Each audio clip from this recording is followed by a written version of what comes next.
Was I wrong for what I did? Honestly, I've replayed that moment 1,000 times in my head, and every single time I come to the same conclusion: no, I wasn't. But maybe you'll feel differently after you hear the whole story. I mean, my boss literally threw coffee at me in front of the entire team. And then, only then, did I see the CEO standing right behind him. It was the most insane, terrifying, and ultimately vindicating moment of my career. Tell me, would you have spoken up if you were in my shoes? It all started subtly enough. I'd been working at Innovatech Solutions for about 3 years at that point. I was in the marketing department, specifically handling content creation and social media strategy. It was a pretty typical corporate environment, lots of open plan offices, mandatory fun, team building exercises, and a general air of performative busyness. My boss, Greg, was he was a character. He was in his late 40s, always impeccably dressed in suits that probably cost more than my monthly rent, and he had this booming laugh that he'd deploy a little too often, especially when he was making a point, or more accurately, making himself feel important. He was the kind of boss who took credit for your successes and blamed you for his failures, all with a smile and a pat on the back. A real charmer, if you didn't look too closely. I considered myself a pretty good employee. I consistently met my targets, often exceeded them, and I was always willing to help out my colleagues. I wasn't the loudest person in the room, but I was reliable and I took pride in my work. My last performance review had been stellar, with a promise of a significant bonus if I continued my upward trajectory. I remember feeling really optimistic after that. I'd been eyeing a new, more powerful computer for my personal projects, and I was really looking forward to finally being able to afford it. The company had just wrapped up a major project, a huge social media campaign for a new tech product launch, and it had been incredibly successful. The product sold out within hours of its release, and our marketing efforts were largely credited for the hype. Everyone in the department had worked their butts off, pulling late nights, skipping weekends, and generally going above and beyond. We all knew bonuses were coming, and there was a palpable buzz of excitement in the office. We'd been told there would be a special team meeting to announce them. The day of the announcement arrived. Greg called a mandatory meeting in the main conference room, the one with the huge glass walls and the ridiculously fancy coffee machine that nobody really knew how to use properly. Everyone was there, about 20 of us from the marketing team, all squeezed around the large oval table, some perched on extra chairs along the walls. The atmosphere was light, a mix of nervous anticipation and camaraderie. We were all chatting, making jokes, speculating about the bonus amounts. I remember feeling a genuine sense of connection with my colleagues, a feeling that we'd all earned this together. Greg walked in, a triumphant smirk plastered across his face, holding a stack of envelopes. He loved these moments, the ones where he got to play the benevolent leader, bestowing gifts upon his grateful subordinates. He started with a long, drawn-out speech about teamwork, dedication, and how proud he was of his team. Blah, blah, blah. We all just wanted to get to the good stuff. He began handing out the envelopes, starting with the senior members of the team, then moving down the ranks. Each person would open their envelope, give a little nod or a smile, and then the conversation would resume. You could tell people were happy, but nobody was overtly celebrating. It was a professional environment, after all. When he got to me, he paused. He held my envelope in his hand, looked at me, and then glanced at the rest of the team with that all too familiar smirk. "Ah, our diligent my name," he began, his voice a little louder than before, always working hard, always churning out content. He chuckled, and a few people around the table chuckled with him, a bit awkwardly. For your outstanding contributions to the Project X launch, and for your tireless efforts in reaching those social media targets, we are pleased to award you a bonus of $450. And then he actually paused for dramatic effect. $450. The room went silent for a beat. Then a few snickers broke out, not full, blown laughter, but definitely a few suppressed giggles. I felt my face flush. $450. After all the late nights, the weekend work, the exceeding of targets, the significant bonus, promise. And the way he had announced it, like it was some kind of grand prize, deliberately singling me out and almost exaggerating the number. It was less than half of what I had expected, and I knew, just asterisk knew asterisk, that it was significantly less than what my peers, even those with less experience or responsibility, were receiving. I knew this because I had overheard conversations, seen glances at bank statements. I knew the general range. And $450 was an insult. It was a slap in the face. It felt like he was deliberately trying to belittle me, to make me feel small in front of everyone. My hands started to tremble slightly, and my heart hammered against my ribs. I felt a wave of humiliation wash over me. I looked at the envelope in my hand, then at Greg, who was still smirking, enjoying his little moment. He probably thought it was funny. He probably thought I wouldn't say anything, but something snapped inside me. All the times he had taken credit for my ideas, all the times he had subtly undermined me, all the times he had made me feel like I wasn't quite good enough, it all boiled to the surface. I looked around the room. A few people were looking down at their hands, avoiding eye contact. A couple of others were still trying to stifle their laughter. Nobody was standing up for me. Nobody was saying anything.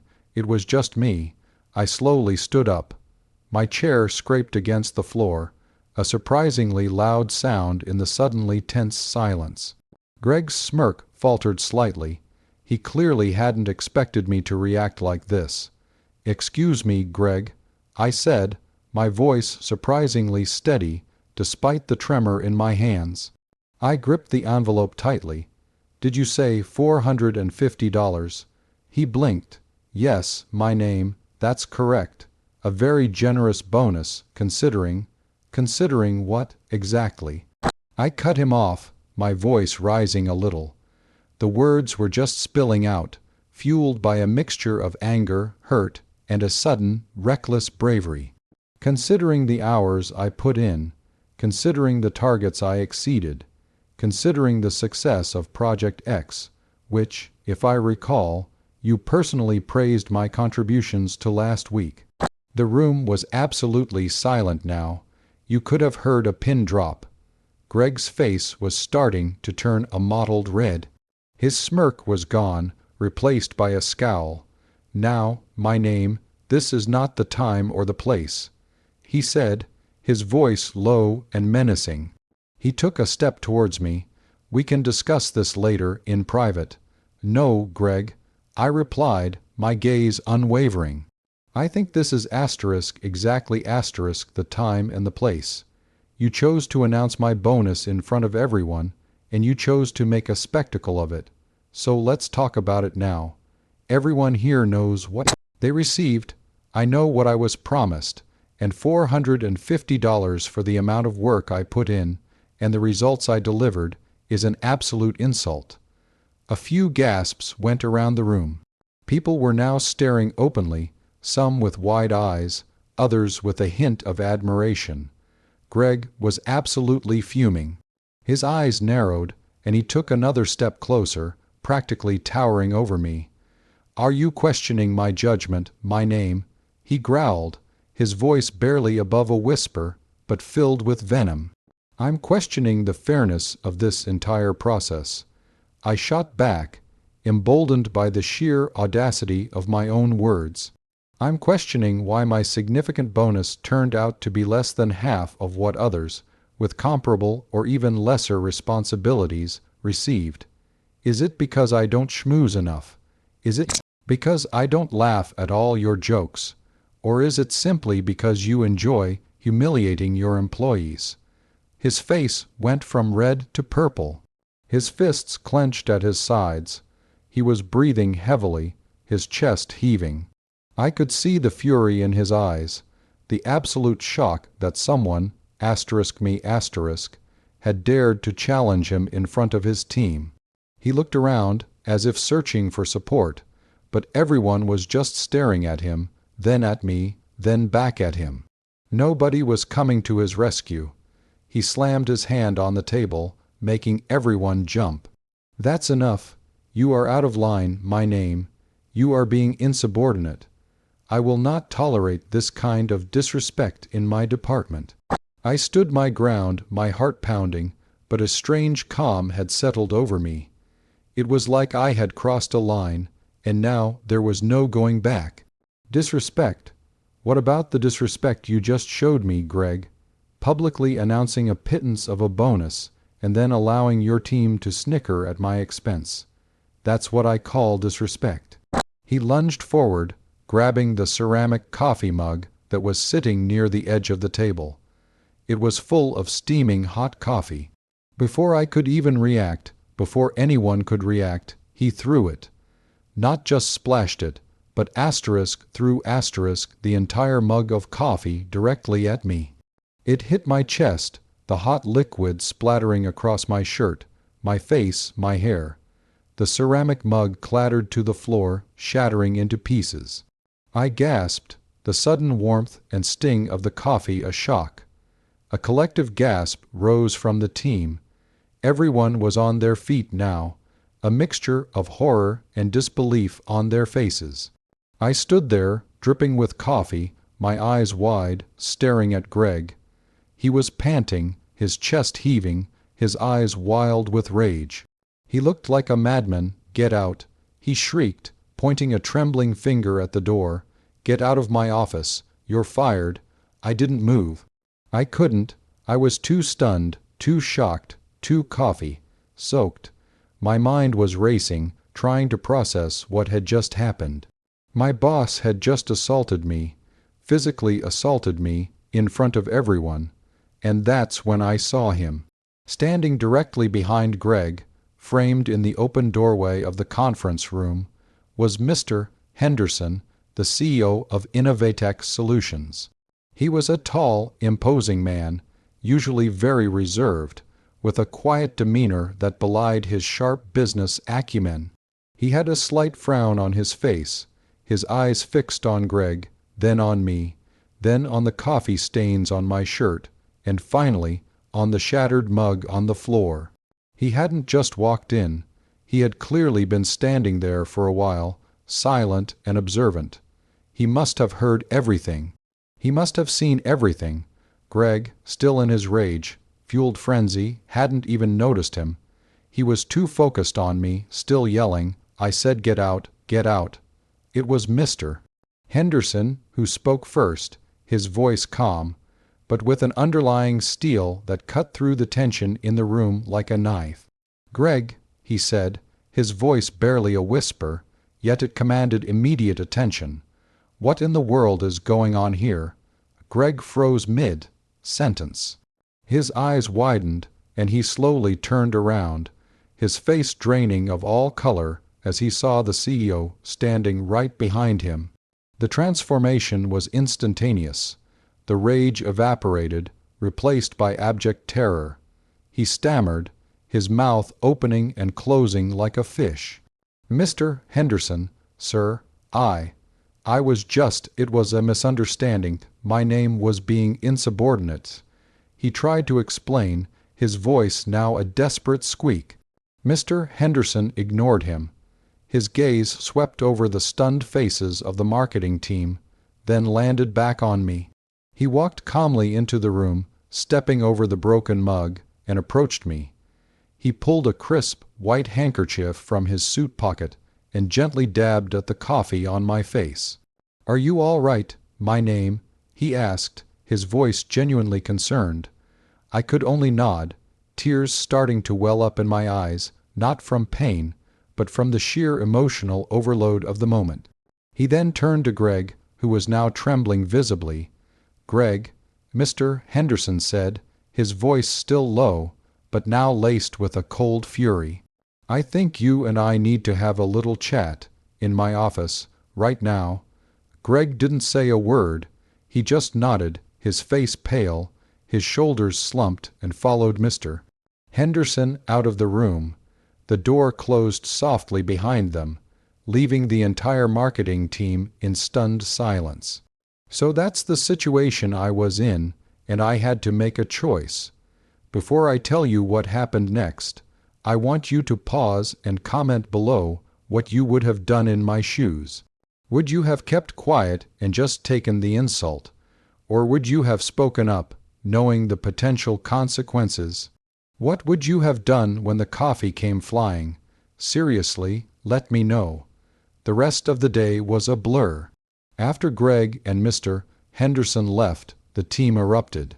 Everyone was talking at once, some rushing over to help me clean up, offering me a change of clothes, expressing their shock and anger at Greg's behavior. Many of them confessed that they had also felt undervalued or mistreated by him, but had been too afraid to speak up.